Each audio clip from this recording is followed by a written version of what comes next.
A los hermanos que nos están viendo en video, muy buenas noches, hermanos. Desde acá, desde Lima, Perú, el distrito de Leña de la Iglesia Misión Cristiana Camino de Fe.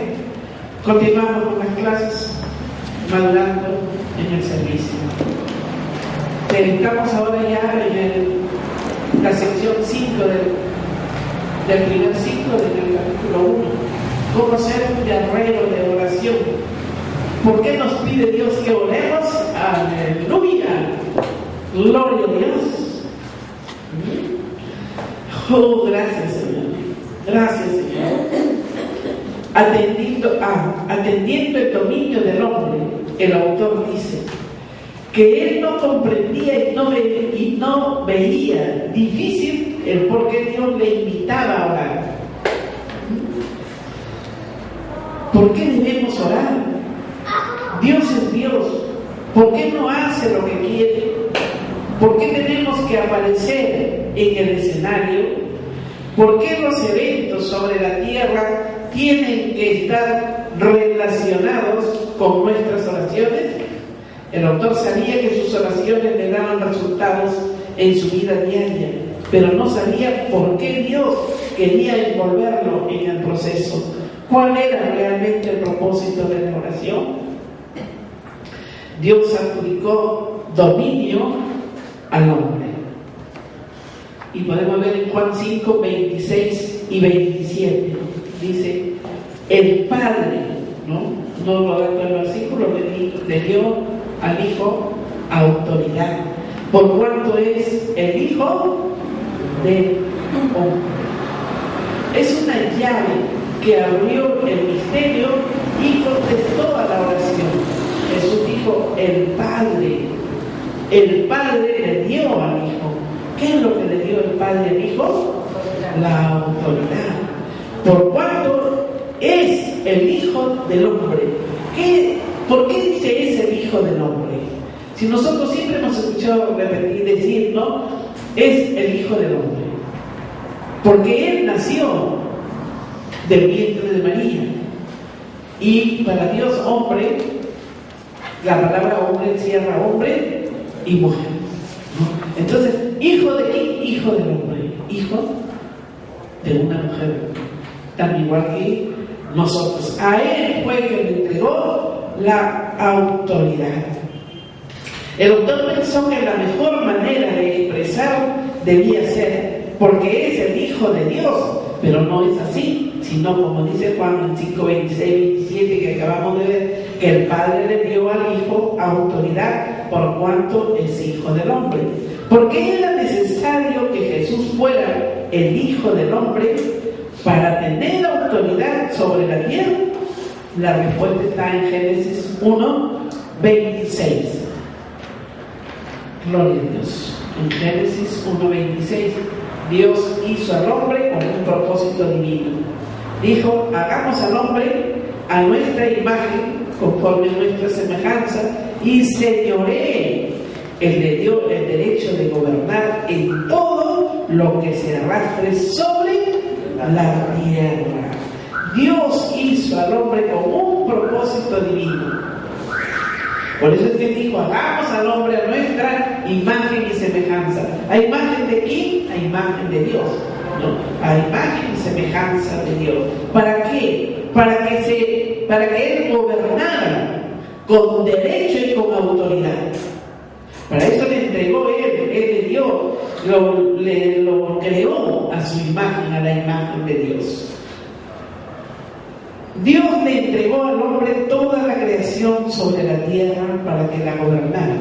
Él fue creado para ese propósito.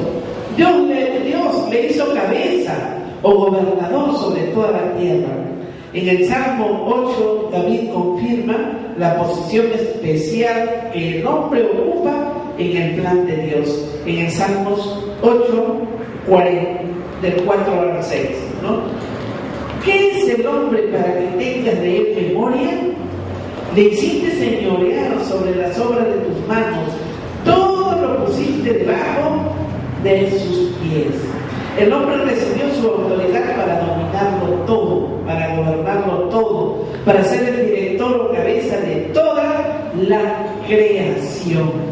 Dios hizo al hombre para esa intención y para ese propósito. En el Nuevo Testamento va más lejos, dice, habla más acerca de esto.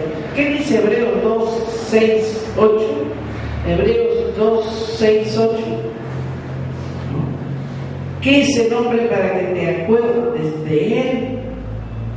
Que le coronaste de gloria y de honra y le pusiste sobre las obras de tus manos. Todo lo sujetaste bajo sus pies. Nada dejó que no sea sujeto a él. ¿Qué es el hombre? Estas palabras van acompañadas de un asombro santo. Estas son articulaciones que casi sobrepasan nuestra capacidad para entender. Pero vamos a entender. Fíjense, notemos que ha quedado fuera del dominio del hombre, que se encuentra en la comunión y confraternidad santa con Dios. Dios no cambiará su manera de pensar. ¿Qué dice Romanos 11, 29? Dios jamás va a cambiar de pensar. Si Él ya decretó, Él ya dejó escrito todo lo que Él estableció, y Él no es hombre para que mienta, ¿no? Él no va a retroceder para ver qué es lo que queremos nosotros, sino con hacer que se cumpla lo que Él estableció, lo que Él hizo. Romanos 11, 29. Irrevocables son los dones y el llamamiento de Dios. Esto significa que Dios no cambiará su manera de pensar de haberle dado al hombre autoridad para gobernar. Entonces, hermanos, si nosotros tenemos autoridad para gobernar, ¿por qué no tenemos esa autoridad para verdaderamente salir adelante? ¿Por qué tenemos temor inclusive para cuando tenemos un cargo? Tenemos temor y no lo podemos cumplir muchas veces como Dios quiere. Queremos delegarlo a otros porque nos sentimos incapaces de hacerlo. Porque uno, no se conocía la palabra de Dios bien. Y dos, porque no estamos bien seguros de que Dios nos entregó la autoridad. Con esa autoridad nosotros tenemos que actuar, hermanos. Yo te voy a dar un testimonio de lo que sucedió creo que les dije, en un carro que venía yo hacia Calima, centro, y el chofer estaba que hacía, el carro se metía por delante, lo investía al otro que venía en sentido contrario, pero como que se jugaba, y cuando ya veía que se acercaba demasiado, se giraba, pero arriesgando, ¿no? Arriesgando a todos los pasajeros. Entonces yo lo quedé mirando y de repente le dije, ¿qué cosa le pasa? Le dije, ¿usted está llevando pasajeros o qué cree que está haciendo? Usted camine, usted avance, correcto. Inclusive le dije, déjese de payasadas y maneje como debe ser. Volteó y me dijo así: usted no sabe con quién está hablando, usted no sabe con quién le está diciendo a usted que maneje bien. Para mi cerebro decía, yo soy la hija de Dios. Amén. ¿Y saben qué? Y el chofer se armó, se enderezó y comenzó a manejar tranquilo, porque tenemos autoridad nosotros. Esa autoridad nosotros la tenemos que hacer valer en todo tiempo. No solamente es una autoridad para que tú quieras gobernar tu casa, por decir, para que tú lo digas en tu casa. No, esa autoridad la tenemos para todo momento y donde tú te encuentres. Todo tiempo. Amén. En todo tiempo. Dios le ha dado autoridad al hombre para gobernar. En griego, esta promesa es irrevocable, ¿no? Toda su promesa de Dios es irrevocable. En griego, metanoia dice tener un cambio de parecer. Mientras el hombre mantuviera la imagen y semejanza de su Padre Celestial, no le será quitado al hombre el llamado a ejercer autoridad. ¿Saben qué? Eso quiere decir que mientras nosotros estemos en la palabra, mientras nosotros caminemos bajo la voluntad de Dios, seguimos con la autoridad que Dios nos ha entregado. Porque el que lleva doble vida, la persona que tiene doble ánimo, no puede caminar con esa autoridad. ¿Amén o no amén? Amén. Amén. ¿Por qué? Porque no puede dar un testimonio falso ante los demás, ¿no? La autoridad es para el que camina en la palabra. Dios no cambia de parecer en relación a sus dones y llamamientos, porque estos son irrevocables. ¿Qué nos dice Números 23:19? Moisés dijo en las palabras que siguen: Dios no es hombre para que mienta, ni hijo de hombre para que se arrepienta. Es decir, para cambiar de parecer. Dios hizo un compromiso con el hombre, entregándole autoridad y dominio sobre toda la tierra. Fue un compromiso que le obligó a honrar por todo el tiempo y la eternidad. Él no cambiará. El hombre que permanece según la imagen y semejanza de Dios tiene un destino divino y regio para ejercer dominio y autoridad en este mundo. Él está para ser cabeza de todas las cosas. El hombre cedió el dominio a manos de Satanás. En Génesis 3 nos dice que Satanás entró usando una serpiente al jardín del Edén y así engañó a Eva, quien pudo engañar a Adán. Primera de Timoteo 2:14.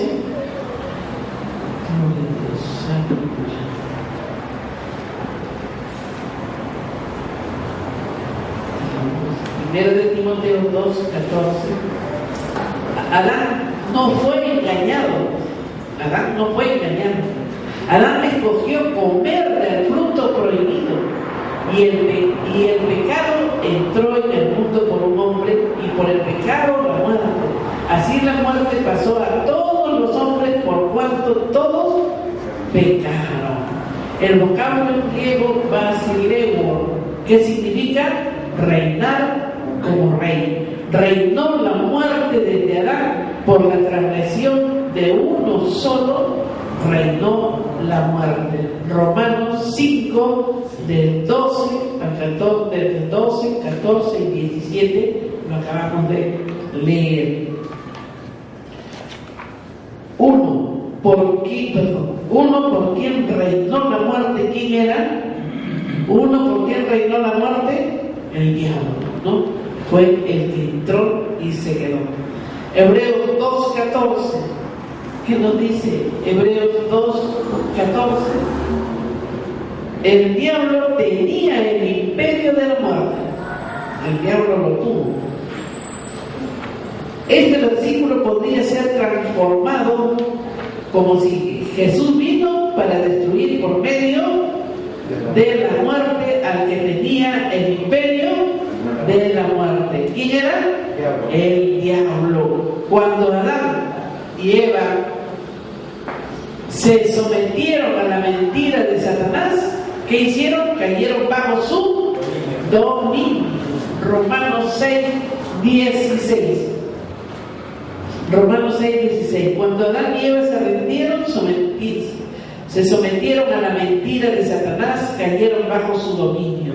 Si os sometéis a alguien como esclavos para obedecerle, sois esclavos, sea del pecado para muerte o sea de la obediencia para justicia. De esa manera Adán y Eva perdieron el derecho de gobernar, un privilegio y derecho que Dios le había entregado, y Satanás le robó el derecho de reinar y retuvo firmemente las riendas del gobierno del terror y autoridad. Satanás reinó a través del dominio de la muerte. Adán tenía vida eterna mientras obedecía a Dios. Él agregó autoridad adicional a su reinado empírico, ya que este se extendería para siempre. Él reinaría mediante el poder del dominio de una vida sin fin. Cuando Adán pecó, trajo la muerte para todos los hombres, y vino Satanás a reinar y vino a ser el canal para el dominio de la muerte. El diablo, usando su autoridad y dominio a la humanidad, exigiendo que se cumpliera su voluntad. Cuando el hombre pecó, transfirió sus riendas de gobierno a su enemigo, y fue la imagen y semejanza de Dios fueron arruinados, y la comunión con el Creador fue interrumpida. Cuando Satanás tentó a Jesús, ¿qué demostró? Su dominio, dice. El diablo mostró su poder ofreciéndole reinar a Jesús sobre la tierra sin necesidad de ir a la cruz. Mateo 48, 9. Sin necesidad de ir a la cruz. Mateo 4, 8, 9. Mateo 4, 8, 9. Así es. Otra vez le llevó el diablo a un monte muy alto y le mostró todos los reinos del mundo y la gloria de ellos, y le dijo: todo esto te daré si postrado me adorares. Entonces Jesús le dijo: vete, Satanás, porque escrito está: al Señor tu Dios adorarás y a Él solo servirás. El ofrecimiento de Satanás a Jesús del reinado del mundo y la gloria de la creación fue con la condición de que se postrara ante Él y se postrara. La acción de postrarse o inclinarse para adorar al diablo era un acto de reconocimiento de su derecho para reinar, y Satanás seguiría siendo el rey supremo después de todo. Él pensó que Jesús iba a caer a sus mentiras, ¿no? Él pensó que, bueno, si yo le digo, Él lo va a hacer, ¿no? Sí, se chocó. Como un hijo del hombre obediente, Jesús tenía que depender totalmente de la autoridad más alta y suprema de la palabra de Dios y del Espíritu a fin de superar la tentación. Esto es lo que nosotros debemos hacer, y esta es una forma de vida que debemos llevar. La tentación llega, la tentación se presenta en cualquier instante. La tentación nosotros no la llamamos, de repente te viene, aún cuando estás orando te vienen las tentaciones o la distracción. Pero si tú estás bien parado en la palabra, el diablo tiene que huir porque no le haces caso, ¿no? Simplemente vas a avanzar en lo que Dios te ha entregado. El diablo usa lo mismo para que haga su voluntad, pero así como Jesús, nosotros también tenemos que depender de la autoridad más alta y suprema de la palabra de Dios y del Espíritu. Jesús venció la tentación y sigamos nosotros su ejemplo.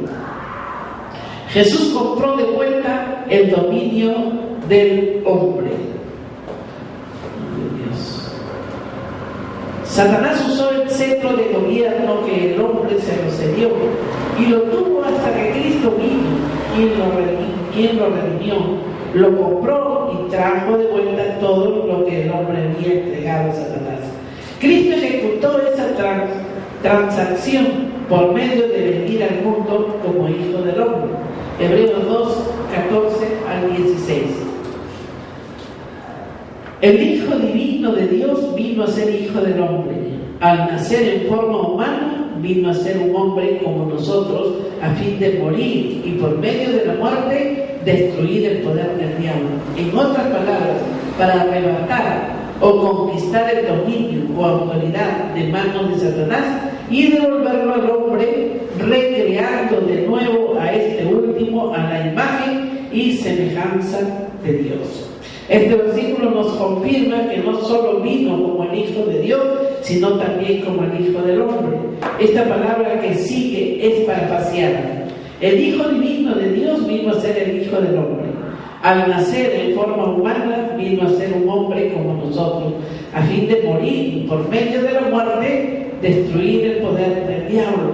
En otras palabras, para arrebatar o conquistar el dominio o autoridad de manos de Satanás y devolverlo al hombre, recreando de nuevo a este último a la imagen y semejanza de Dios. ¿Por qué vino como el Hijo del Hombre? ¿No? Uno, porque Dios no violará su voluntad. Dios no impondrá su voluntad dentro del área de autoridad al mundo del hombre, y si lo hiciera estaría violando la autoridad que le dio para reinar. Él hizo al hombre para que tuviera dominio sobre toda la creación.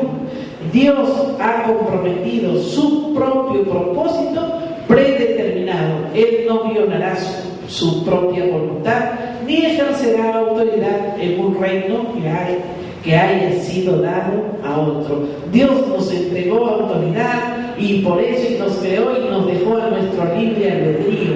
Por eso es que nosotros decidimos. Nuestra vida es una vida de decisión. Nosotros decidimos caminar y seguir como mejor nos parezca. Si dice que eres cristiano y no vive de acuerdo a la palabra, pues Dios también te suelta.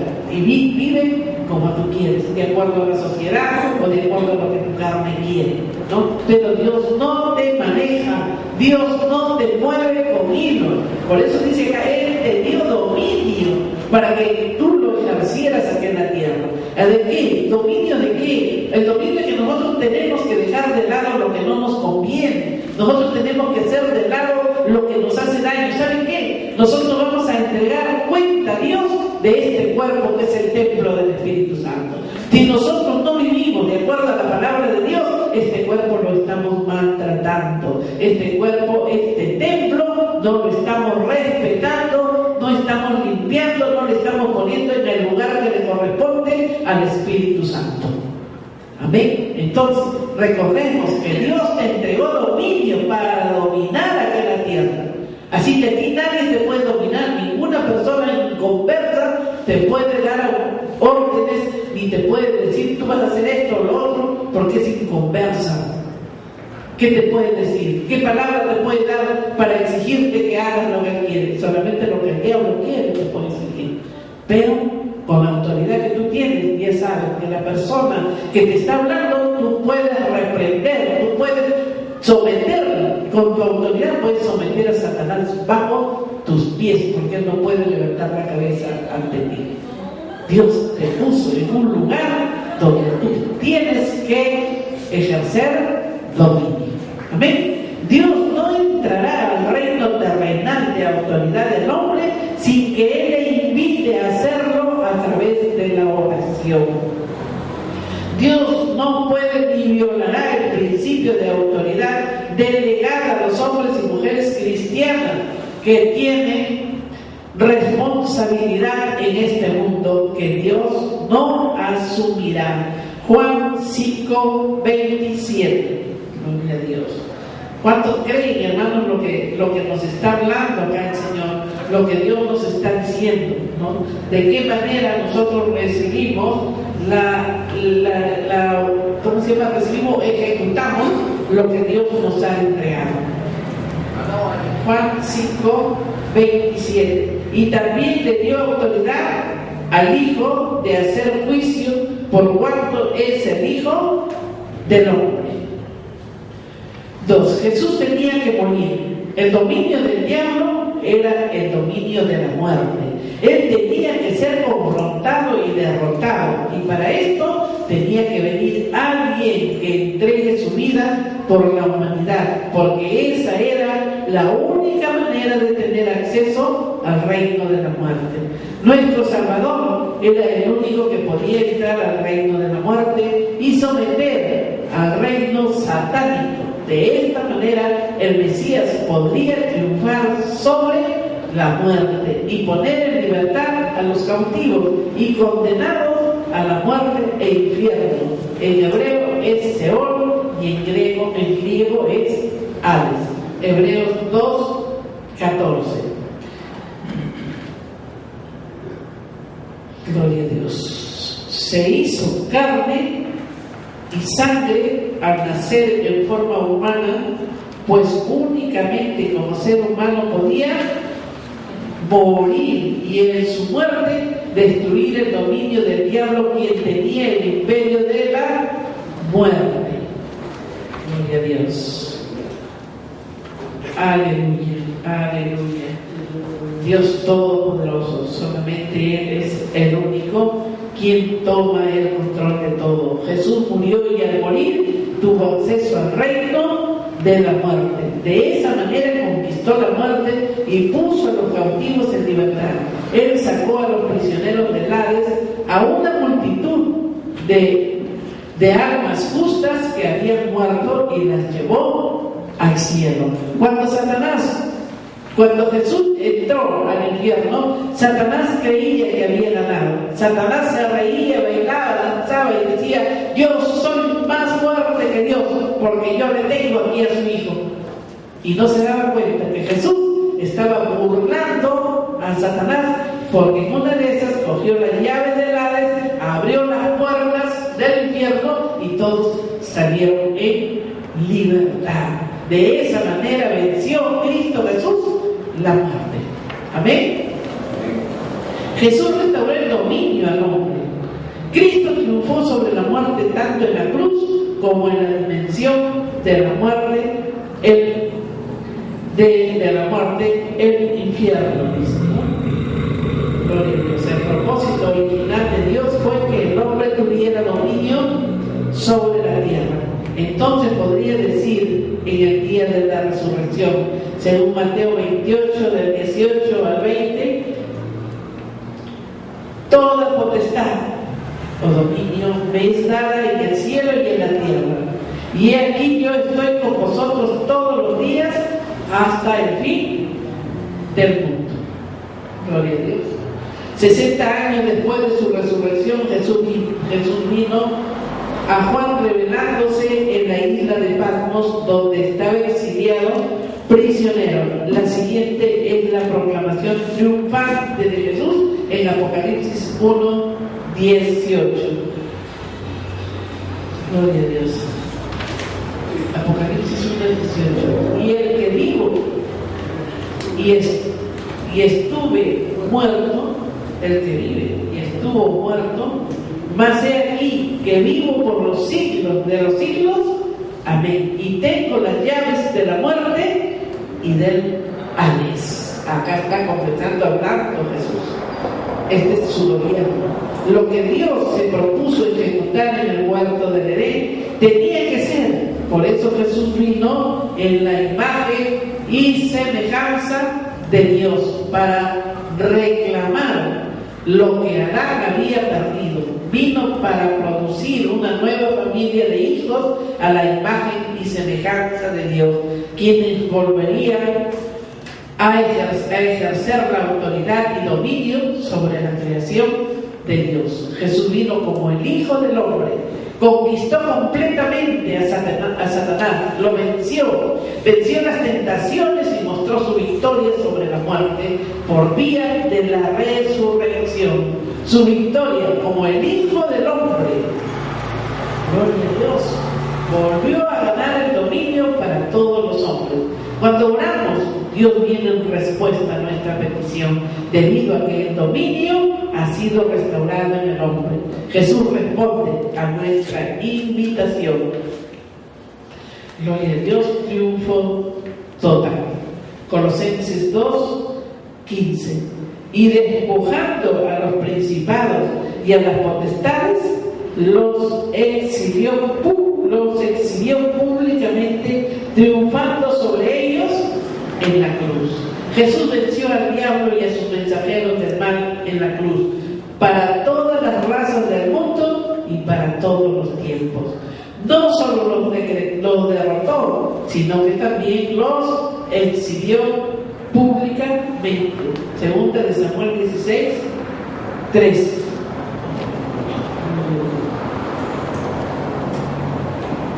Segunda de Samuel 16, 13. Y mientras David y los suyos iban por el camino, Simei iba por el camino del monte delante de él, andando y maldiciendo y arrojando piedras delante de él y esparciendo polvo. Vemos cómo Absalón, hijo de David, arrebatando el reino de su padre y lo echó fuera de su trono. Pablo dice que eso era lo que estaba sucediendo en el reino espiritual. Cuando Jesús fue crucificado, Él triunfó sobre todos los poderes del diablo y sus demonios. Jesús había ganado la victoria y obligó al diablo y a sus príncipes a marchar detrás de Él en su marcha de victoria a favor de toda la creación. De esa manera reconfirmó que había ganado la batalla. Jesús triunfó a todas todas las tentaciones de Satanás, mediante su muerte, demostró su victoria y por medio de su resurrección, su victoria como Hijo del Hombre. Todo el imperio y dominio lo ganó para todos los hombres que estén dispuestos a llevar la imagen y semejanza de Dios. Lo que el diablo había arrebatado por medio del pecado en el huerto del Edén. A medida que oramos, el propósito de Dios será cumplido a través del cuerpo de Cristo. Nosotros somos los miembros terrenales que formamos el cuerpo y Jesús es la cabeza. Nosotros cumpliremos la voluntad de Dios sobre la tierra. Sin Dios nada podemos hacer, y sin nosotros Dios no podrá cumplir su voluntad. Dios honra nuestro dominio. A los hombres redimidos, Dios honra el dominio que Él les ha otorgado. Dios espera que vayamos a Él en oración antes que podamos entrar al escenario terrenal. Dios respeta el dominio que nos delegó. Por esta razón, Él no interviene en nada hasta que se nos pidamos en oración, entendiendo lo que es la intercesión. Entendemos la intercesión como una relación y comunión con nuestro Padre Celestial que fluye a través de la oración, en la que descubrimos su voluntad en nuestra conversación con Él. A medida que confraternizamos con Dios, llegamos a conocer lo que Él quiere que hagamos, o sea, que caminemos de acuerdo a su voluntad. Si nosotros, hermanos, entramos en oración, lo que acabamos de tener en este momento fue algo que el Espíritu Santo nos motivó y nos llevó a esa oración. ¿Por qué? Porque algo quiere Dios, algo nos estaba pidiendo. A mí me mostró, hermanos, una iglesia, era una iglesia grande, multitud de gente. Yo pensé que era la distracción, hemos orado, se ha arrepentido y eso se mantenía ahí. Orar por esa iglesia, ¿qué estará sucediendo? Solo Dios lo sabe, ¿no? Hemos orado por ellos, hemos intercedido, y luego lo he visto aquí a Claudio Sommer. ¿Sabe quién es Claudio Sommer? ¿No? Fue pastor de Misión Cristiana Camino de Fe, de Campeones para Cristo. Y ahora había puesto su partido político de Perú Nuevo. Y está ¿cómo se llama? Está ya en su campaña política, ¿no? Entonces, eso el Señor me lo ha puesto aquí delante, ¿no? Entonces, ¿qué quería Dios? Que intercedamos. Dios nos pedía orar en espíritu y en verdad por esta gente. ¿Qué está sucediendo? Y Él nos motivó a la oración. Esa es la intercesión. Cuando nosotros oramos, hermanos, y entramos a qué lindo estar en la presencia de Dios. Es hermoso estar en la presencia de Dios. No se soporta, hermanos. No, yo no sé a ustedes, pero yo no sé, mi corazón se quiebra cuando ya estamos en la presencia del Señor, ¿verdad? Es algo glorioso saber que podemos nosotros hablarle directamente y Él responder. Y las misiones que nos ha dado para nosotros es lindo, es intercesión. Debemos orar, debemos interceder, hermano. Cuando nosotros nos unimos, por eso dice, donde uno o dos se ponen de acuerdo, ahí estoy yo, o donde hay más uno o dos, en medio de ellos estoy yo, está Cristo, está Dios. Y cuando nos ponemos de acuerdo hay más autoridad, más poder, más fuerzas, hermanos, para alentar, para clamar, para destruir toda la potestad demoníaca que está operando. Y un momento en que todos estábamos entregándole a Dios diferentes cosas, diferentes problemas, estábamos entregándole, y llegó el momento, hermano, pero fue algo precioso, lindo. Es una cosa que yo les comparto, otra cosa es lo que Dios regala en la visión. Momentos en que Dios va recibiendo y se va gozando en lo que nosotros estamos entregando. Pero les digo, hermano, la intercesión nunca debemos de dejarla. Por eso la palabra nos dice, oremos unos por otros, porque no sabemos lo que esté pasando uno. Un hermano puede estar en su casa tranquilo, muchas veces no habla, no dice nada, pero el Espíritu nos mueve a orar. El Espíritu nos mueve a orar por cada uno. Tenemos que seguir orando, unos colaboradores de Dios. Cuando nosotros descubrimos lo que Él quiere intercedemos para pedirle que obre Dios en lo que hagamos sobre la tierra. De esta manera venimos a ser colaboradores de Dios. Colaboradores de Dios. Primera de Corintios 3:9. Colaboradores. Ahí nos dice que somos colaboradores de Dios. Qué hermoso, hermanos, saber que estamos trabajando con Dios. No es para Dios, sino con Dios. Dios con nosotros. Estamos colaborando en lo que Dios está haciendo y nos unimos nosotros para estar con Él. Nunca debemos dejar de hacerlo. Gloria a Dios, aleluya. La oración debe ser basada en las Escrituras sobre el conocimiento de lo que Dios desea. Romanos 8:27. Porque conforme a la voluntad de Dios, intercede, ora por los santos. Gloria a Dios, aleluya. La soberanía de Dios, la responsabilidad del hombre. Juan 15:7.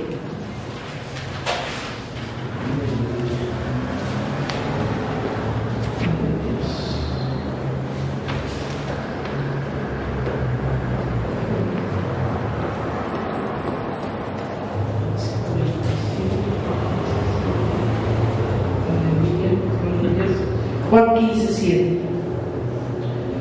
Pedid todo lo que queréis, pedid según la voluntad de Dios o soberanía.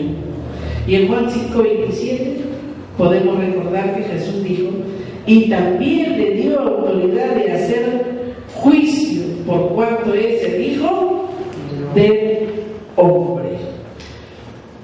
Sin embargo, en el versículo 30 dice: no puedo hacer nada por mí mismo. No puede hacer nada por sí mismo. Él recibió la autoridad porque es el Hijo del Hombre. Por sí mismo Él no puede hacer nada si es que tú no le das a Jesús la autoridad para que entre en lo que está pidiendo. Jesús siempre descubría la voluntad de Dios y siempre se sometía a ella. El Padre dependía de Él para ejecutar su voluntad en la tierra. El Padre jamás entraría al escenario del dominio del hombre sin que Él le invitara primero en oración. El Padre y el Hijo, en un sentido, escogieron ser dependientes de sí mutuamente el uno del otro. El Hijo había sido enviado a realizar una obra en la tierra. El Padre no obró ni obrará sin el Hijo. Tampoco el Hijo hará nada aparte de la voluntad revelada del Padre. La relación entre el Padre y el Hijo es un patrón o modelo para nosotros en la oración. Orando en la voluntad de Dios. Tres cosas suceden cuando oramos en la voluntad de Dios. Oraremos las oraciones de Dios, percibiremos las sensaciones de Dios y pensaremos los pensamientos de Dios. Así que estaremos orando sus oraciones, percibiendo sus sentimientos o sensaciones y pensando sus pensamientos. Repito, percibiendo sus sensaciones, sentimientos y pensando sus pensamientos. Gloria a Dios. Hermanos, así que estaremos orando sus oraciones en todo momento. Gloria a Dios. Nos entramos al cuestionario 36. 1. ¿Para qué recibió el hombre la autoridad de Dios? 2. ¿Qué significa metanoia? 3. ¿Qué significa basileo? 4. ¿De qué manera Adán y Eva perdieron el derecho de gobernar? 5. ¿Qué significaba la acción de postrarse o inclinarse para adorar al diablo? 6. ¿De qué manera Dios violaría la autoridad que le dio al hombre para reinar? 7. ¿Cuál era la única manera de tener acceso al reino de la muerte? 8. ¿Qué significa? Los exhibió públicamente. 9. ¿Qué envuelve la oración? 10. ¿Qué cosa sucede cuando oramos en la voluntad de Dios? Amén.